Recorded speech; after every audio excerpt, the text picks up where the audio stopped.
अस्सलाम वालेकुम, की हाल है? ठीक हो? हकीम मियां एहसन बोल रहा। यह अक का पौधा है, इसका दुध कढ़ के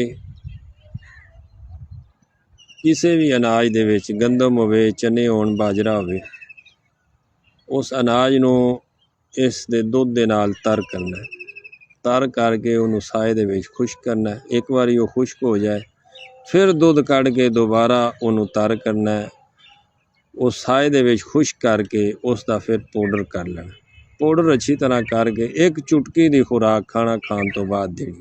किसी बंदे नूं पुरानी तो पुरानी कब्ज़ होवे, उन्होंने दे दे गर्म पानी दे नाल इंशाअल्लाह कब्ज़ ठीक होवेगी। किसी बंदे नूं बहुत ज़्यादा अंतां दे विच मेदे दे विच सुद्दे होण, उन्होंने गर्म पानी दे नाल 2 चुटकियां दे दिओ। वो मेदे नूं इस तरह साफ कर देगा जिस तरह धोबी कपड़ियां नूं साफ करदा। और ये बना के घर दे विच रखो। कब्ज़ दी शिकायत होवे, किसी किस्म की मुताफन बन जाए मेदे दे विच या आंतां दे विच सुद्दे बन जाए, इस सूरत दे विच तुसीं इहनूं यूज़ कर सकते हो। बहुत शुक्रिया। फी माने।